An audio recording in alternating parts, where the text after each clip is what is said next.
across the globe.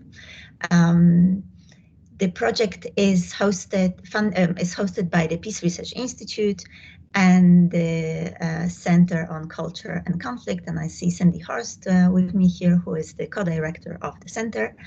And we started our seminar series last month with Tony Shapiro, whose presentations, of those of you who've missed, you will be able to watch online on our inspire.gallery website, probably from next week.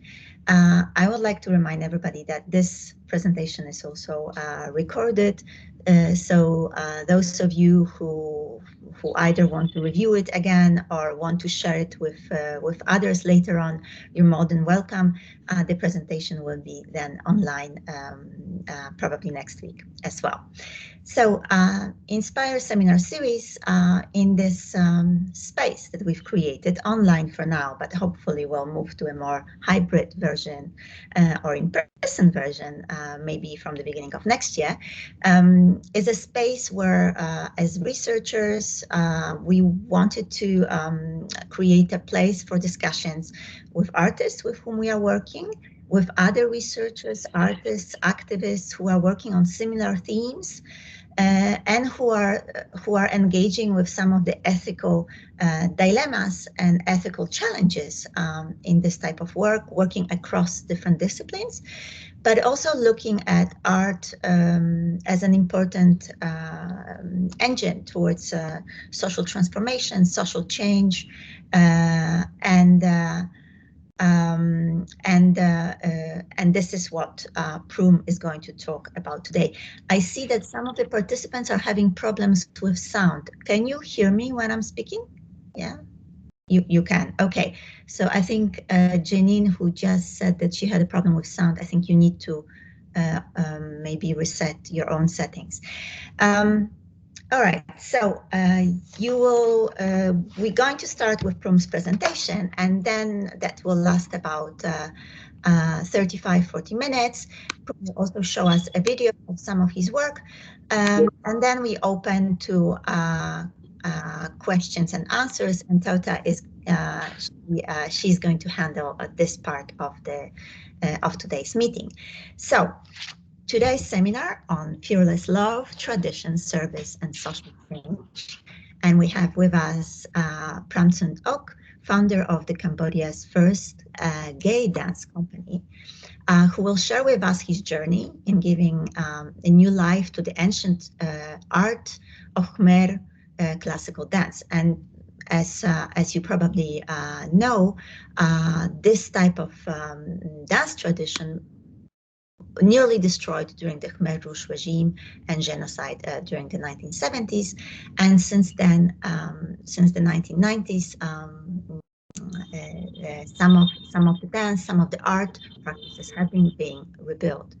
So Prüm brings tradition and pushes it further, creating a new face for Cambodia and for the LGBTQI community that transcends pain, struggle, and violence, and speaks directly to some of the issues in our project and seminar series that relates to art and social change. So now I hand over to Prüm. Welcome, Prüm. Hello, everyone. Thank you all so much for joining us today. My name is Prüm Ok, and I am the founder and director of Prüm Ok and Natya Rasa. We, as Kazia has said, we are Cambodia's first gay dance company, and I'll get into I'll get into that very shortly about, what does it mean to label yourself as a gay dance company. But right now, I'd like to share some photos. And so because of that, I'm going to disappear because I'm going to share my screen. So.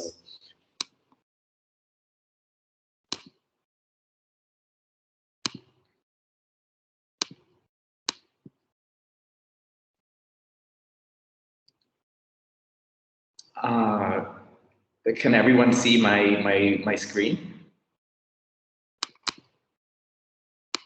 Hello? we see the Teams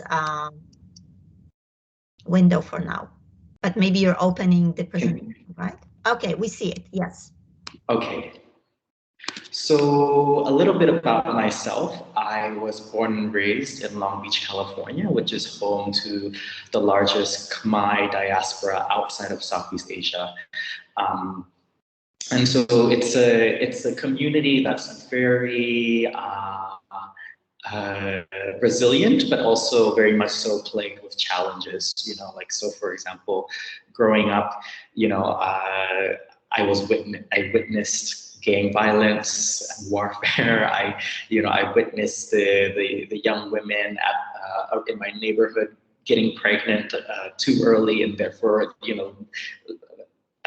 basically meeting a wall to their future because of that.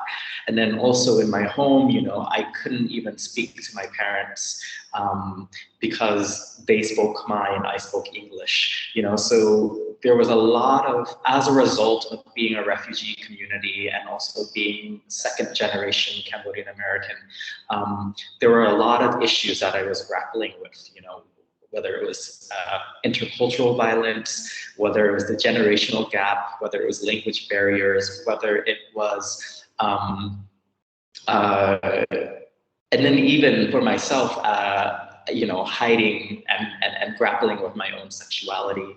And so one of the things that gave me a sense of calm, gave me a sense of connection, was the art of Khmer classical dance. And this is an art form that's more than 1,000 years old. And it was developed as a prayer and movement for rain and fertility and the prosperity and life that it meant. And so when I was in the dance studio with my teacher, Sophie Chin Shapiro, it was the place where I felt most safe, felt most inspired. It was a place that fed me with ideas to look and imagine myself beyond the community of poverty and violence that I saw myself in.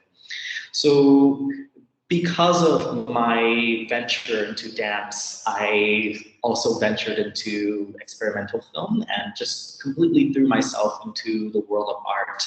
And eventually I decided that, I just want to live and work as a dancer. I don't want to do anything else, and I committed myself to that and left art school where I was studying experimental filmmaking.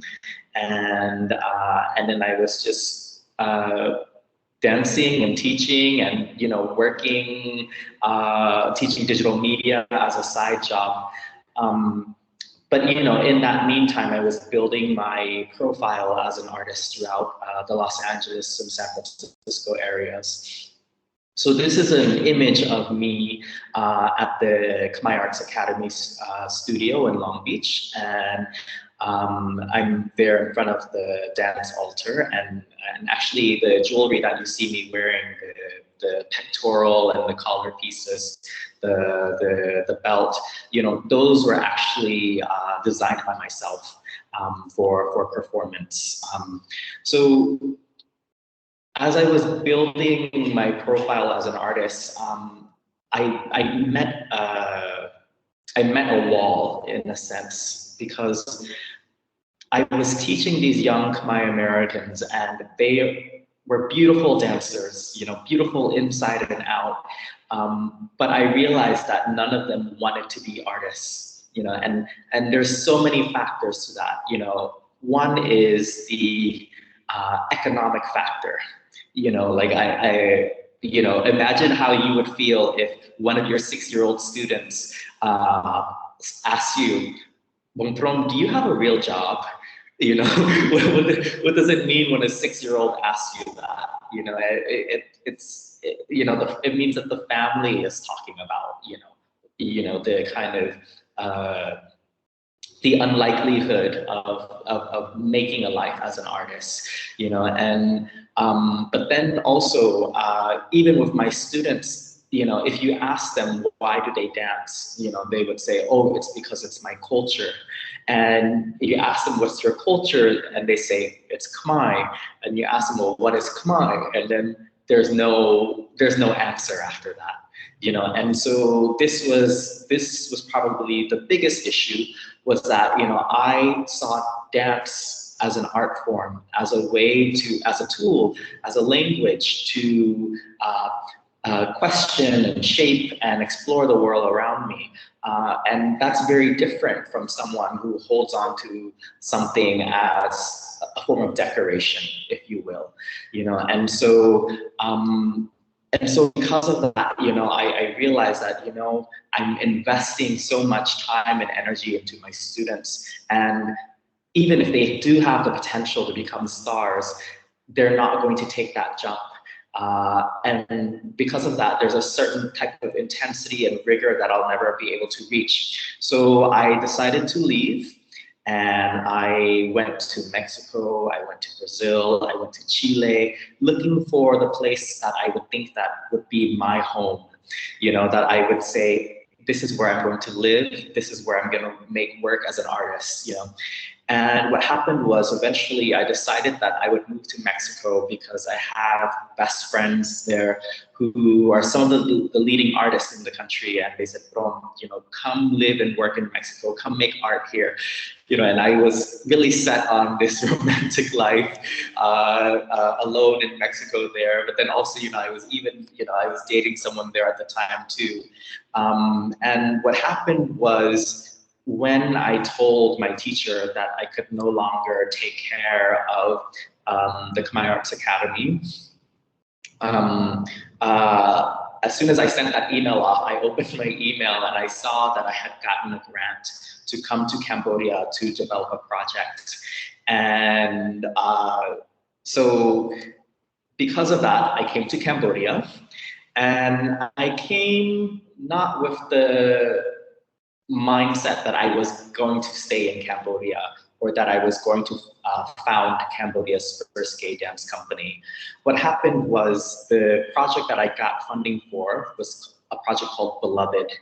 And that project is inspired by a ritual that was recorded in the 13th century, in which the king would climb to the top of a temple every night and make love to the spirit of a naga, or a serpent that takes the form of a woman. And so if that Naga woman did not show up, it meant that the king would die soon.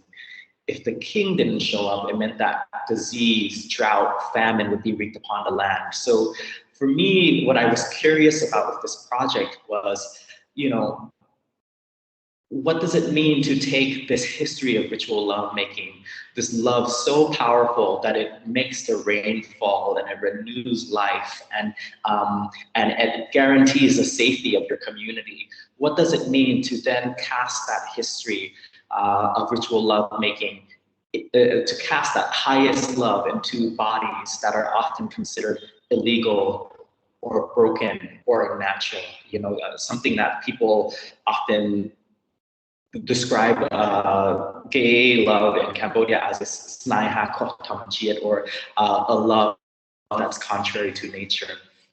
So because I was working on that project, I specifically needed young gay men. And I remember I came to Cambodia, and my friend actually helped me to find 10 young gay men who were interested in learning classical dance, and also participating in this project. And initially, you know, I had a one-day audition, but I realized that, you know, that was not enough, you know, for what I'm trying to do. You know, we're about to go on stage, we're about to, you know, perform this subject matter that deals, you know, that clearly says you're a gay man, and the work is very experimental. So I needed to have brave people with me. And so what I ended up doing was I auditioned 10 young men, and it was a 3-month audition process in my living room, which you see here in this image. Because, you know, I think being a beautiful dancer is one thing, but that beauty is only surface deep if the inside, you know, if there's no intellect, if there's no courage, if there's no virtue, if there's no kindness and compassion and sensitivity. And I remember telling them, I remember sharing a quote with them from this book by these two ninja students called, and the book is called The Art of Life and Death. And the quote I shared was, "The flowers on Mount St. Helens are the most beautiful in the world. I don't envy them for their beauty. I envy them for their courage." And so those were the type of people that I was looking for in this 3-month audition process.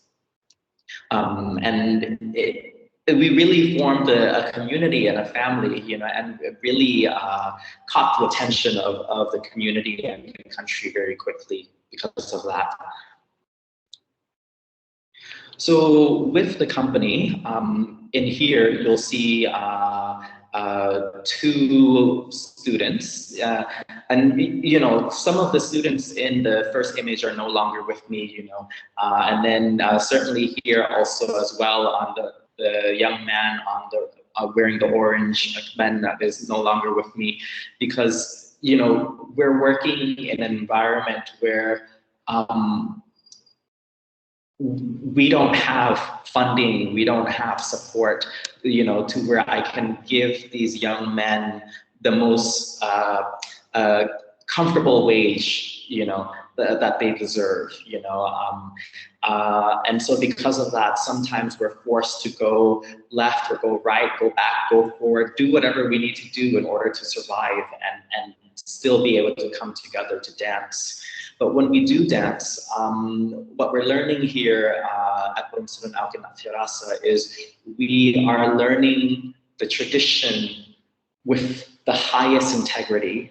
We're learning its history. We're preserving the dances of our ancestors. But also at the same time, we are creating new works which look in a variety of ways, like something that I like to tell myself is like, the path towards the highest expression of beauty is kind of like the peak of a mountain, and to get up to that, everyone wants to go to that peak, but there's so many different paths to get up there, and so it's important that we walk all of the paths that we can so that we have the most rich and fulfilled adventure and journey and process as possible, and so certainly this is what you're seeing here is that, the tradition, our foundation is so important to us. We love it very much, but also so is our experimental work and our contemporary work as well.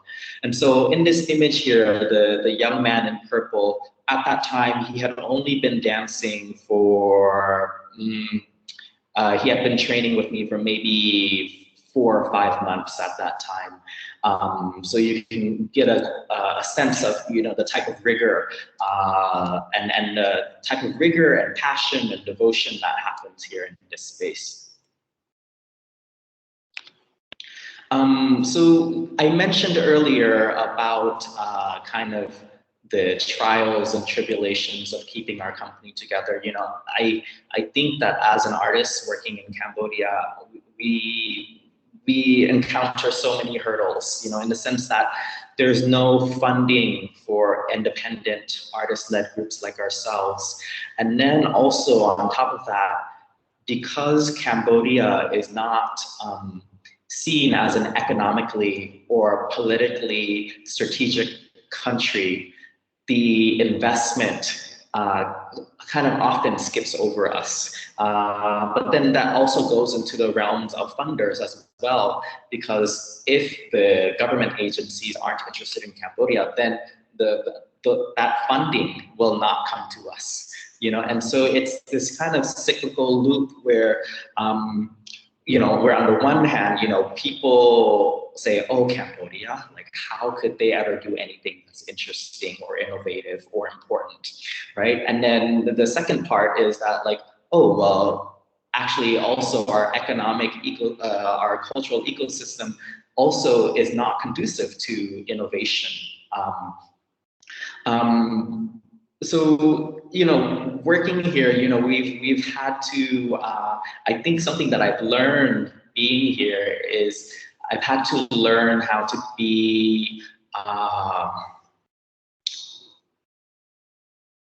more interdisciplinary, more multifaceted, multi-hand, like a Vishnu statue, in terms of how to secure the company, and how to make sure that we can continue to advocate for our tradition, advocate for LGBTQ people, and advocate for Cambodia as a whole. And so here, in this image that you're looking at, are my students backstage. And when we ran out of funding, something that we did was we started performing in my living room apartment by candlelight. And our guests would come in, and they'd make a donation, and it was just a really beautiful, intimate performance by candlelight. And then this particular costume that you're looking at here was for a dance in which we used a traditional melody, but we set English lyrics to it. And so, you can kind of see the kind of intercultural kind of aspects of the company coming through. This image is from our very first public performance. I remember when I told them that we were going to perform at the Department of Performing Arts. Many of my dancers at the time, they were shocked and honored and scared at the same time, because for them, they had lived their whole lives in love with Khmer classical dance, but then could never have access to it. And then up to all of a sudden to perform on a stage that's managed by the government, it came with a lot of emotions. And actually, Bongvot Lino, who's also I saw is also on this call, was he was one of the persons who helped to organize it. And what happened was I did a talk about the role of men in Khmer classical dance. Not even gay men, but just the role of men in Khmer classical dance. Basically, kind of showing the audience the contributions and history of men in this art form that many people kind of see as a female art form, which is not necessarily the case. And so in this image here, it's from an original dance that I choreographed called Rabang Santia Vehia. And this dance uses traditional music, traditional dance, and then the costumes are new, but they're inspired by Korean iconography. I use this, all of these traditional elements to depict the love and marriage of two male gods. So, so someone who looks at it will say like, oh, it looks very traditional, but it's also in many ways a very radical gesture. Because you have to think, Khmer classical dance is a mirror of heaven. There's this idea in Cambodia, like, what happens when all is well in heaven, all will be well on earth. And so our sacred dances depict the unity and harmony and serenity of heaven. And but the thing is, if you look into that image of heaven and you don't see yourself, it means that you don't exist and you're invisible, and because of that, you have no value. And the result of that is someone who is made to not exist, someone who's invisible, someone who's devalued in our society. We are the people who are beaten, burned, and thrown off buildings the way that LGBTQ people are all over the world today.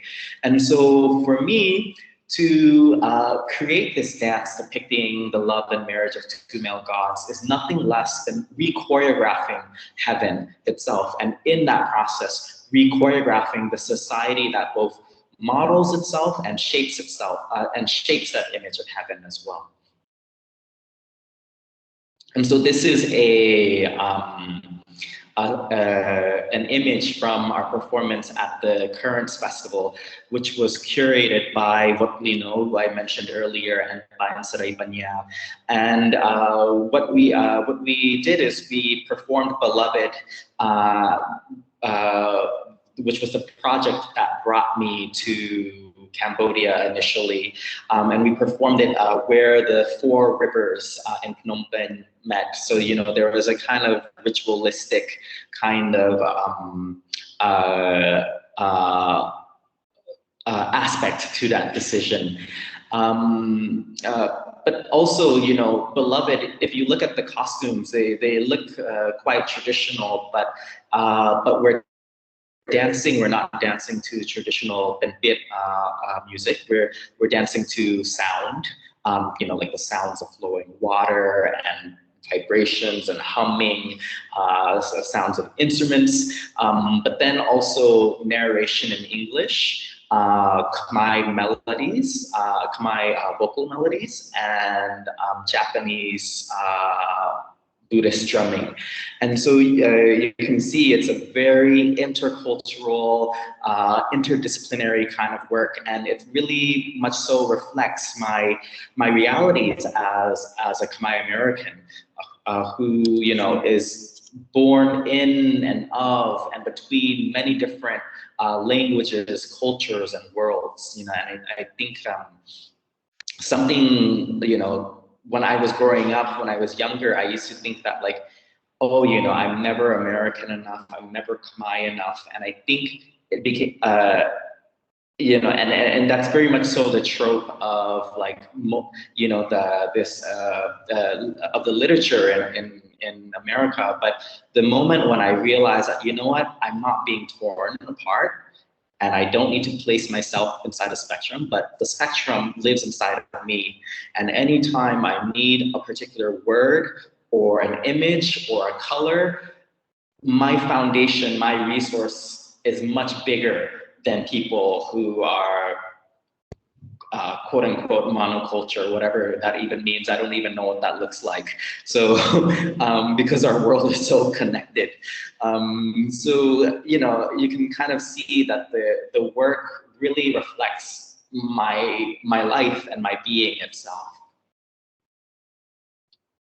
This is an image from Drops and Seeds, which was a collaboration with Ensemble K&M, based in Berlin.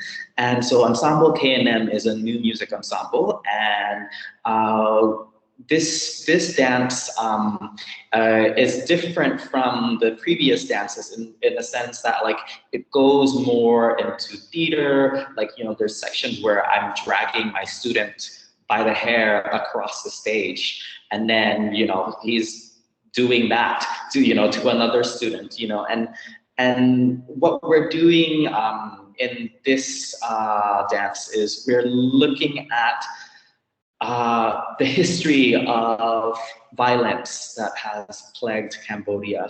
I think that as a second generation Khmer American, I'm so tired of everything having to be about the Khmer Rouge. When journalists come, that's all they want to hear about. When funders come, that's all they want to hear about. And it becomes upsetting because these forces from the outside reinforce that image upon us.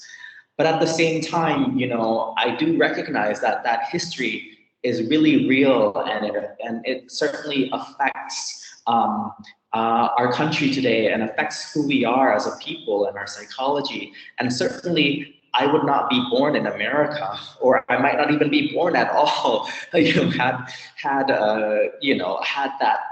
that history that happened before me occurred, and so in the process of dealing with this history through dance, I did not want to be literal. I did not want to tell the story of the Khmer Rouge, because that's not my experience. That is my father's, my mother's, my sister's, my brother's, my aunties and uncles around me, my neighborhood's experience, but ultimately it's not mine.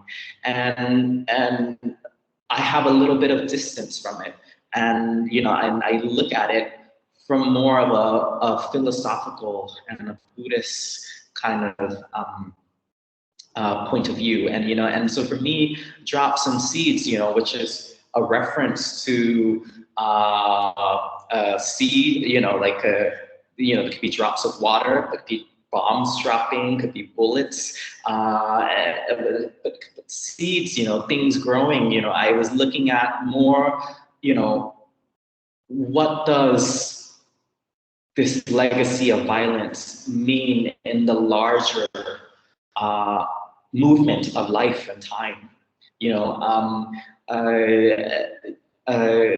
Our individual lives, they mean so much, but then when we stand in front of a big mountain or in front of the stars, it almost means nothing, and and so for me, I was in the process of creating this. I was, all of us who were on stage for this dance, we're all the children of survivors, and so for me, I wanted to contemplate that legacy, that history, in a way where it didn't feel like I was contemplating it or illustrating it in a way that was disrespectful or not my own, not authentic. And so you can see that in the company, we do more than dance. We do more than art. Many of my students, some of them did not graduate high school. And then some of them graduated high school but did not go to college, right? And many of them did not come from elite or middle-class families. And so for me, in the process of teaching them and getting them to the point where they can perform, I've had to polish them inside and out, and certainly something that I learned being here is that, if I want to have a dancer who performs and creates with dignity, pride, and independence, I need to give them the resources to live that way. I need to do all that I can to empower them, to have the resources to explore and question and shape the world around them, to have the language and the vocabulary to move forward through the world on their own, and to move forward in a way where they will be seen and they will be heard. And no matter how much someone tries to silence them, it's not going to work, because they just have that much vision and knowledge, and value. So I don't know if you guys participated in the Facebook 10-year challenge several years ago, but my student Soli here did, and you can see there on the left is him as a young, like 10, 11, 12-year-old boy who was abandoned by his parents. And what he would do is he would just carry a scale around the city and ask people if they would like to be weighed for some money. And then on the right is him in Hong Kong, just out exploring the city with his fellow dancers, And so for me, I teach them, I challenge them, I work my hardest to give them a livable wage. I eat with them, I listen to new music with them. For many of them, it's the first time that they have a passport. It's the first time that they ride on a plane to perform internationally. And for me, there's something special and important about that, because for me, my first time on a plane was actually with my teacher, going from Long Beach to perform at the Oakland Museum in California. And so to be able to pass on that knowledge and that love and that opportunity for growth and transcendence is something that's very integral to the mission of our company. You know, it's like the way to get respect from our community is, you know, to make these young men as independent as possible. You know, they perform on TV, they're in international news, they're performing internationally, they perform at the local community events, they give money to their parents, they pay for their own school, they reinfuse their local economy and bolster their local economy, you know, and so we you know, I'm working to make sure that they're valued in society in so many more ways beyond the dance. And so this is one of our more senior students, Tehsa Khan, who is quite well known in the country for his portrayal of female roles. You know, and so something that I do here, you know, is I don't care where they come from, what family they come from, what socioeconomic or educational level they come from. When they come here, they have a safe place. When they come here, they support each other. And when they come here, they have to strive to be the most beautiful people that they can be. And this is Mon Soparat, who now currently is an architect, and he's actually holding an image of Bismuka, who's the divine architect.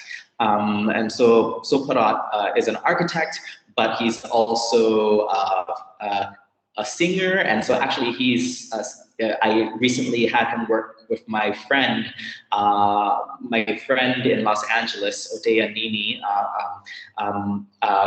was his vocal coach because we're recording a song for the first time. And so so for me, you know, like with a student like Soparat, you know, who has this skill set that I don't necessarily have, you know, I find a way to develop that and to push that, you know, and to, I think what I learn right now is that I don't, you know, they should be the most beautiful dancers that they can be. But I think even more important than that is they should be the most beautiful human beings that they can be, and they should live the most fulfilled and enriched life that they can. And this is Sori that you saw earlier carrying the scales. And he's holding an image of Lupamani Isai, who is the ultimate teacher of the arts in Khmer tradition. So I'm going to turn it over to Indigo, and she's going to show a video. But before that, I'd like to explain what you're going to see. Recently, Zoom In TV from the Netherlands came to do a small profile on me, and so we did a small performance for camera. And so what you're going to see is a clip from a new dance drama that we're working called Playing Spin Jibat. And Playing Spin Jibat is inspired by a Japanese folktale called Akoya Hime, which is about a woman who falls in love with a tree spirit, but ultimately is told by the tree spirit to pull down his tree so that the villagers can build a bridge during a time of storm and trouble. And so for me, when I first heard this story, I remember being just so shocked, you know, how, like, one, how could you kill someone that you love? But then two, how can you ask someone that you love to kill you? You know, and so there's just this intensity there. But then I also, as a gay man, identified with the heroine, you know, in the sense that of having to sacrifice her own love, having to sacrifice her own happiness for the comfort and well-being of the others around you, you know. But then more importantly than that is, you know, this is a story about the love between a woman and a tree spirit, you know, and I think one of the most pressing issues, not one of the most, but the most pressing issue in our world today is the global climate crisis. And lately my work has taken a trajectory towards the intersection of dance, spirituality and environmental activism. So, and it manifests as like me choreographing a dance to venerate the earth goddess, me choreographing a dance to venerate Indra, who is the lord of rain and therefore brings renewal and life. But in this case, it's, I want to inspire a love for trees and for the forests, and also to get people to question their definition of what life is, of what is living.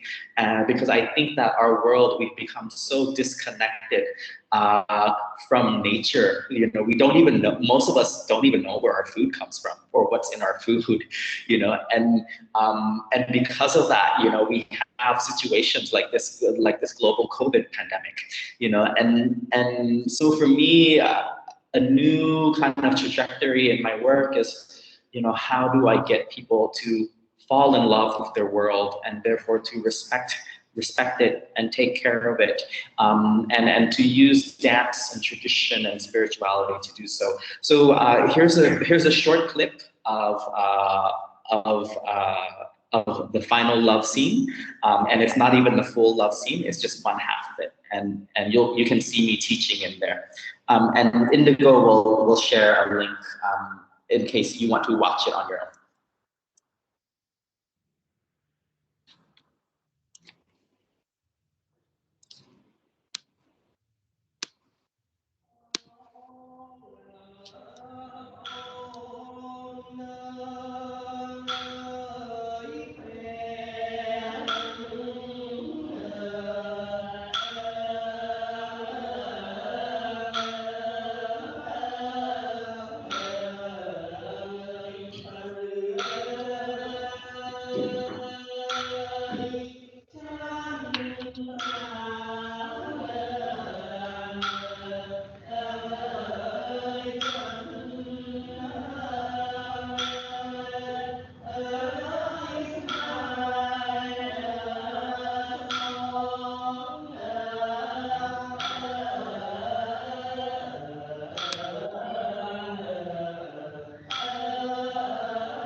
Thank you. So yeah, so that's it from me, and I'll turn it over to Kazia now. Thank you, everyone.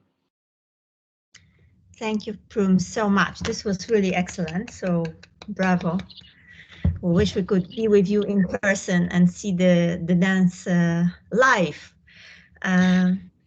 It was such a beautiful and rich presentation, and you gave us so many things to think about that I now hand over to Teuta, who is going to handle the questions. Just as a reminder that those of you who want to ask a question, you need to write them in the chat.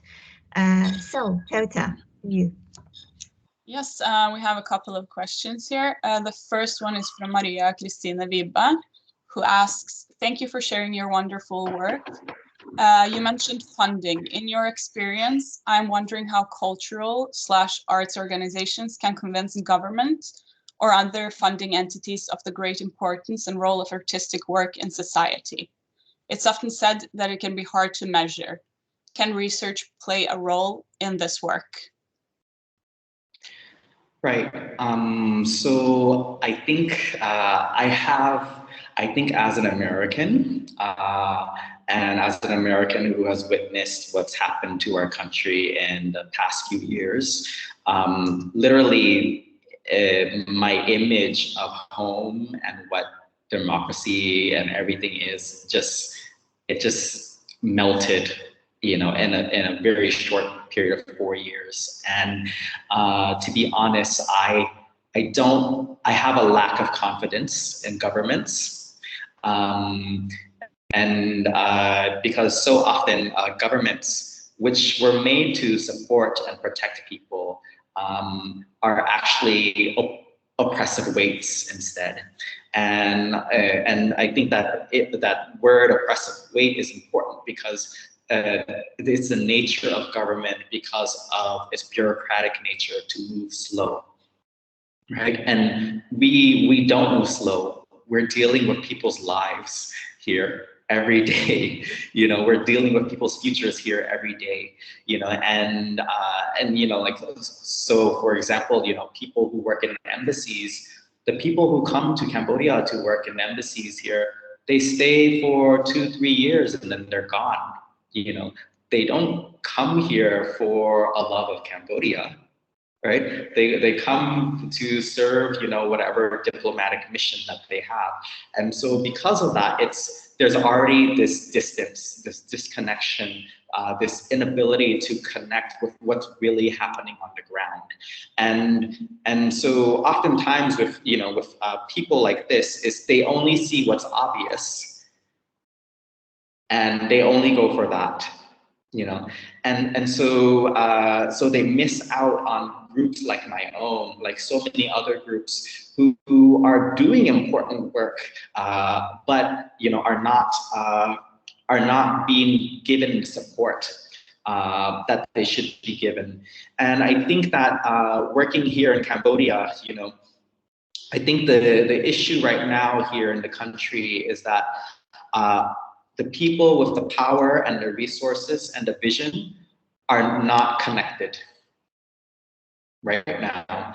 And so that's why, you know, we cannot have something like what they had in the 60s or 70s, when, you know, the people who had the money, they had the power, they brought all of the best artists and scholars together, and they created, you know, what some people describe as a golden moment for Cambodia. You know, they created dances that are still alive and will be alive for the future. You know, they created monuments and buildings that are cultural expressions of cultural, like, and historical pride. You know, and so in the case of Cambodia right now, I think that you know, our community is just so disjointed. You know, and so because of that, you know, we aren't able to build something bigger, you know. And you know, if you look at the case of South Korea, you know, and K-pop, why is K-pop so famous all over the world? It's because their government supports it. Right? And what has that meant for South Korea? You know, it's turned over, you know, people want to go live there, people want to travel there, people buy their products, people watch their, there's so much value and power in that, and so it really takes the union of power, resources, and vision to come together. And so for someone like myself, I have the vision, but like if I'm not being asked, then there's so much I can help you with. I'll give you an example. I live 1 block away from the School of Fine Arts, and I've taught in Thailand, I've taught in Japan, I've taught in Taiwan, I've taught in America, but I've never been reached out to once from the school, right? And so there's just too much disconnect that's preventing this our community from growing. And I do think that we need more strategy here. We need more vision, and we need more strategy, and then we need the resources and the power to come together to support that. But for me, if I'm not being asked, then I don't have the ability or the power to barge in and say this is this how it should be done. And I do think that in the case of Cambodia, there needs a lot of research needs to be done, actually, in terms of like the way that artists are living today, how much are they living, on, and then also like, what are their needs, what are their hopes, what's their current psychological kind of and emotional health. So much research needs to be done. But the thing about research is that it also requires funding. And so it's this loophole where it's not a loophole. It's this cyclical loop where you can't move forward because you have the vision, but you can't move forward because you don't have the funding, or the funding is not connected to the vision, and so we just keep cycling and spiraling around. And that's something that the company has been really trying to do, is that like, look, no matter what, we're going to make the most beautiful things, and no matter what, we're going to make Cambodia and LGBTQ people shine. I feel a responsibility because yeah, sure, we're not the official company, right? But that doesn't stop us from being singular. It doesn't stop us from being beautiful. It doesn't stop us from being groundbreaking or historically just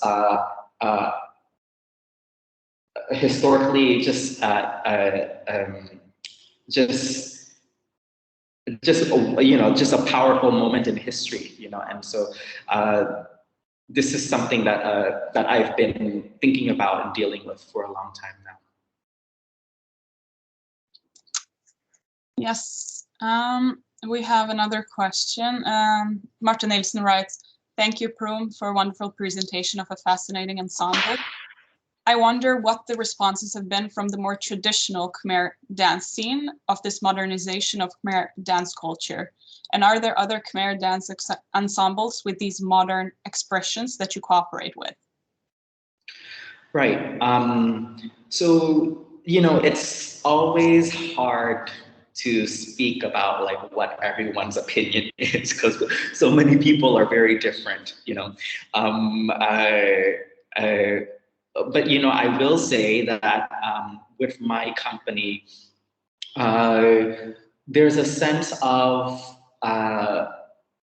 like with the older teachers, when they look at us, maybe it's not maybe they're not happy about it.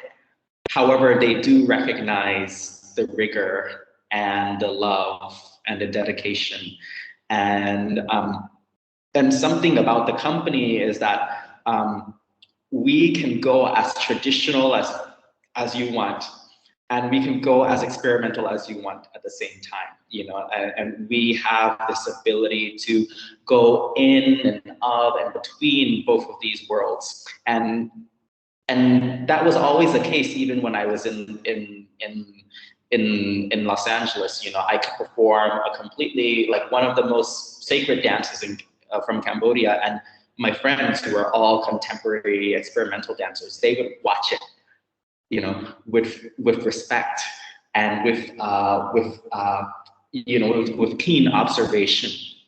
You know, so it takes a certain kind of artist, certain kind of person to be able to be that bridge and to be able to move between those different worlds. And so certainly with my company, you know, people, they see, like, yeah, you know, the dancers here, they're some of the best classical dancers in the country. But then also they also see, like, oh wow, you know, I never thought to dance my classical dance to Lay Me Down by Sam Smith. You know, I never thought to dance my classical dance to Paul Kim's Me After You. You know, so we perform to pop music, we reinterpret traditional melodies, you know, we dance to experimental sound and new music. So for me, something I tell myself is, you know what, I tell myself and I tell my students is that, you know, people have different tastes, they have different values, but at the end of the day, don't let them say that you don't dance beautifully.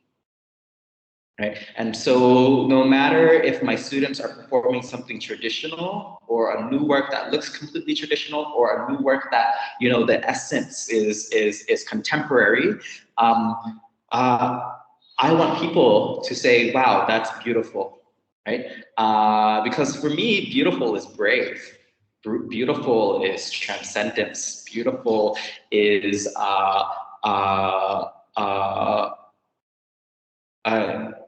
is history making, you know. Beautiful is value, you know, and so and beautiful is also a resistance to the violence that my teachers and their teachers and my community and my people experience, you know. And so for me, at the end of the day, you know, I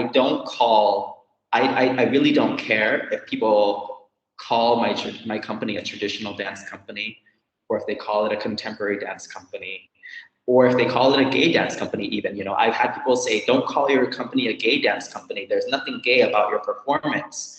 And then I've had people say, wow, that was so powerfully queer. And then I've had people say, this is bigger than gay, you know, and you can be gay and be bigger than gay, you know. and so for me,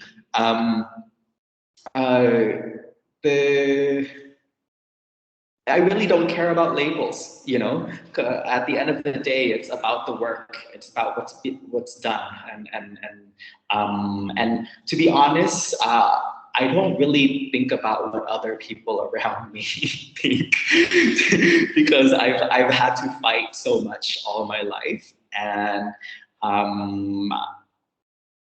for me, my heart is so there. You know, my heart, my devotion, my commitment is so strong and so real for the art form. And at the end of the day, the person that I speak to first is the art form, right? That's my first audience, which might sound maybe like purist or absurd or condescending, but for me, my first audience and the thing I'm most responsible towards first is the art form. And regarding other dance companies here in Cambodia, you know, I'm so stretched as an artist. I teach, I choreograph, I design their costumes, I fundraise, I'm the janitor. I'm, you know, on panels like this, I'm doing, you know, I'm speaking to journalists. And so for me, I'm so stretched that, you know, it's hard to find time to work with other artists. However, they are aware of me, and we have a very with the contemporary dance companies, we have a cooperative relationship. Like for example, when we needed to perform at the Department of Performing Arts, when we needed to perform Drops and Seeds, those artists came and, we rented the Marley floor from them, so we support each other in any way that and in ways that we can. But to be honest, I'm at a moment in my life right now where I just want to make the most beautiful work, and I know what I want to make, and I just need that time alone to make that. And I'm giving myself to my students so much that it's it's a lot already. Thank you, Prum. I see that we're running over time here, but maybe we can try to fit in the last two questions. There's one question about your students. Are there any organizations where you can find them, or do you just meet them somewhere on the street? How can you inspire them or persuade them to dance? Are they interested in dancing at the beginning, or do you have to do something for them to gain that enthusiasm? Right. So the first batch of students that you saw in the image of my, that's the second image that I showed, some of them had been dancing with other organizations. Some of them had been dancing in the school, but really their first time being exposed to Khmer classical dance, like having Khmer classical dance training, was when I came, and so my students come to me in a variety of ways. Sometimes their friends tell them about me. Some of them had been following me online.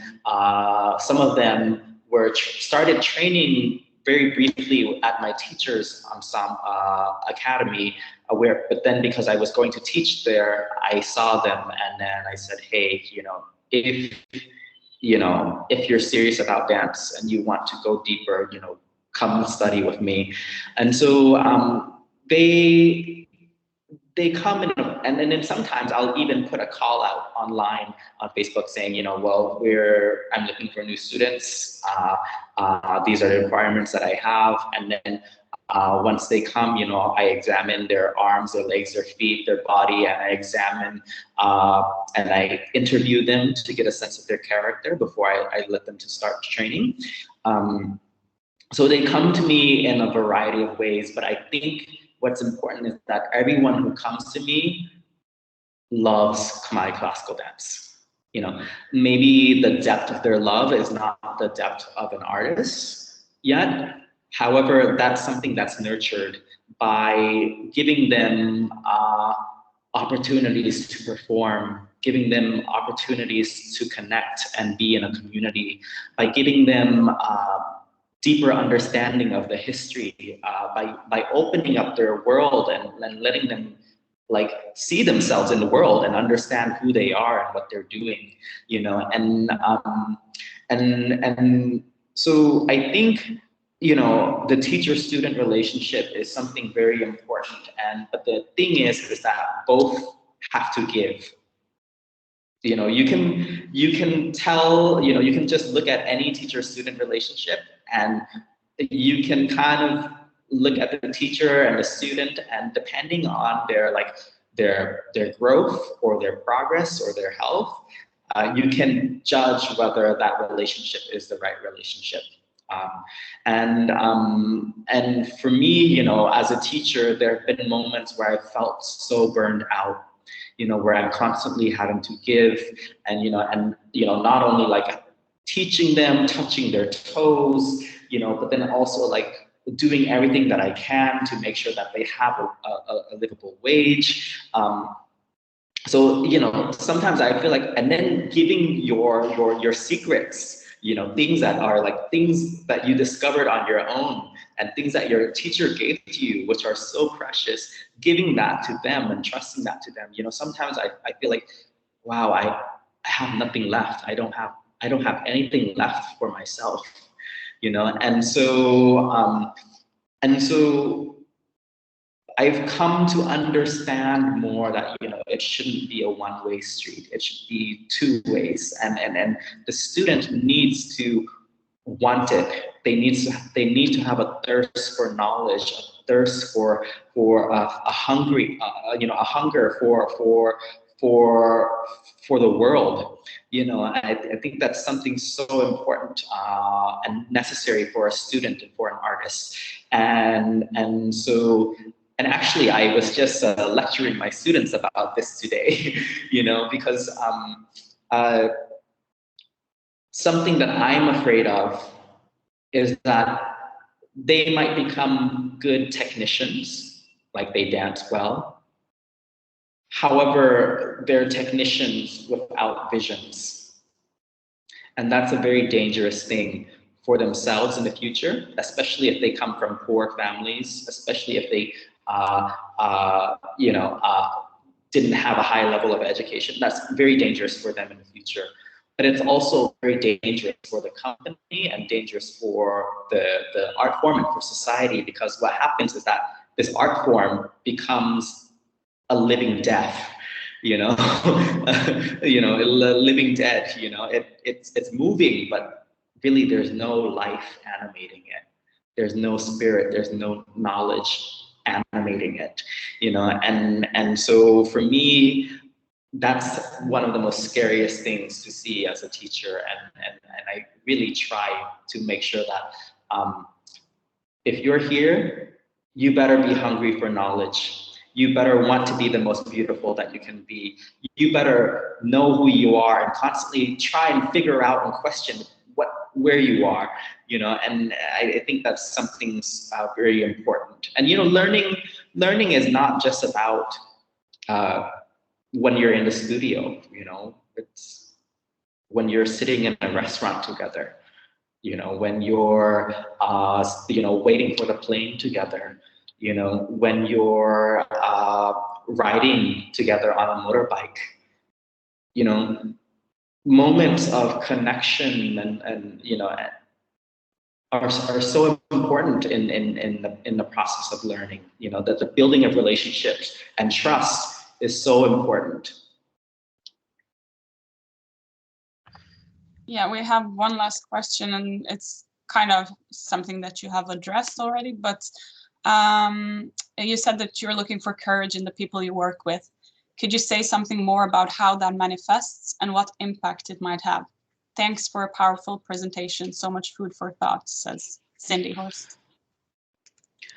So, you know, as a gay Khmer American man, I feel like I inherited two legacies of erasure. You know, on the one hand, we have this art form that was nearly destroyed in the genocide. And with that, you know, 80 to 90% of Khmer artists losing their lives. And, you know, the amount of knowledge and beauty and voices and approaches that were lost in that, you know, is so heartbreaking to me. But then also on the other hand, you know, as a gay man, you know, what happened in the AIDS epidemic, you know, was a literal, they were trying to destroy us, and they nearly destroyed a whole generation of people, you know. And then on top of that, you know, when you're in school, you know, you open the books, you learn about Leonardo da Vinci, but you don't learn that he might have been homosexual. You know, you learn about samurai, but you never learn that, oh, they formed contracts with their same-sex lovers. You know, you learn about Alexander the Great, but you never learn about how he cried for his male beloveds when they died. You know, and so we are a community, a group of people where they've taken our contributions to the world, but they haven't taken us. You know, and so for me to call my dance company a gay dance company is really making sure that history doesn't repeat itself. In the sense that, like, when I was growing up, when I turned on the TV, I never saw anyone who looked like me. You know, whether they were gay or whether they were Khmer, I never saw anyone who looked like me. right? And so because of that, I didn't have any models. You know, and so for me, with the company, what we're by calling ourselves a gay dance company, and mind you, you know, I'm not, you know, I'm like, for me, mainstream gay culture in America, I find to be very consumerist and can sometimes be very racist and can sometimes be very misogynist. So for me, you know, taking up that label gay, I'm not taking that. I'm taking it as, this is who I am, this is my experience, this is who we are, this is where we are, and this is what we're doing. You know, and so like I mentioned earlier, for some people, our work is not gay enough.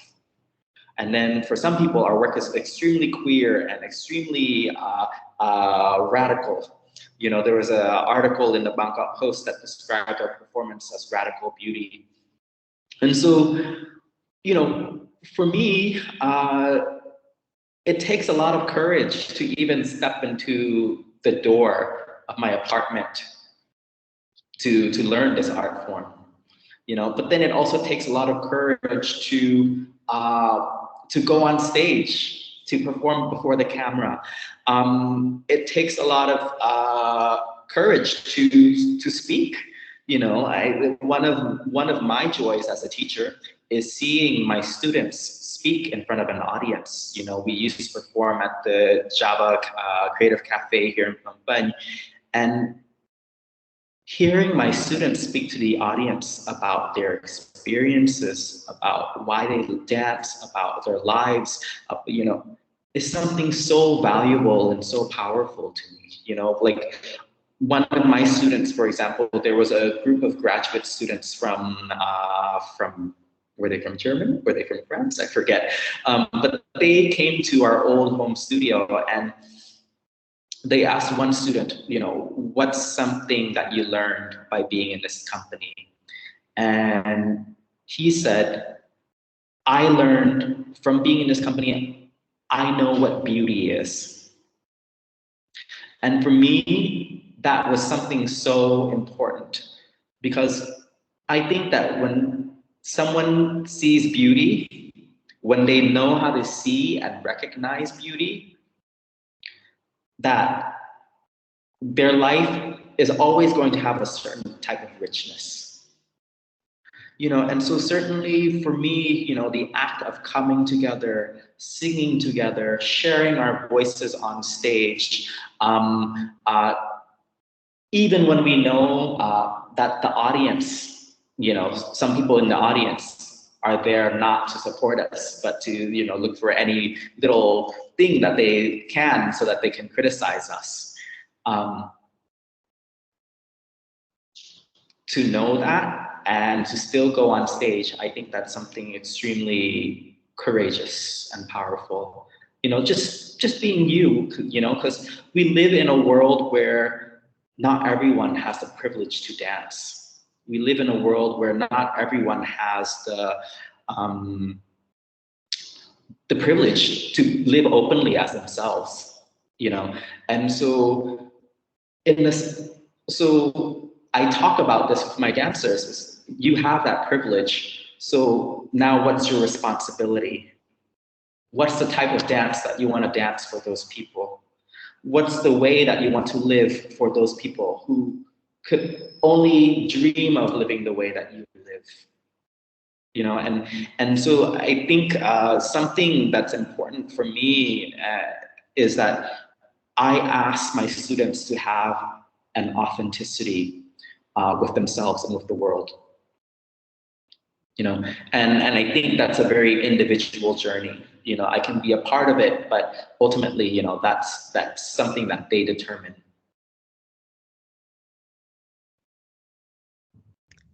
Thank you, Prum, so much. These were such touching and wonderful words, and your whole life. I think that's the way that you showed us the struggle, the journey towards authenticity, your own courage that you've employed in all these different stages, and the fact that you've shared it with us in such an intimate setting, even though it's online and we can't be there with you in your studio. I think most of us, if not all of us, would want to see you and see your students and share that moment. So hopefully we can do it one day. But thank you so much for sharing this with us.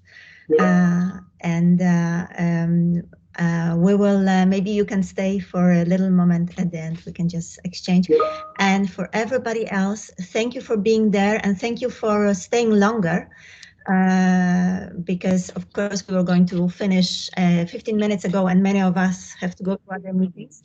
But I just want to remind you the next seminar is on the 3rd of November, and you can check it on our website. It's going to be Louise Klassen who will talk about her work as a writer, researcher, with her work with refugee writing communities and a library that she's created. So we look forward to seeing you all there. And today, thank you, Prum, again, to you, to your colleagues, to your dancers, and to everybody else. Thank you. Bye. Thank you, everyone. Have a good evening.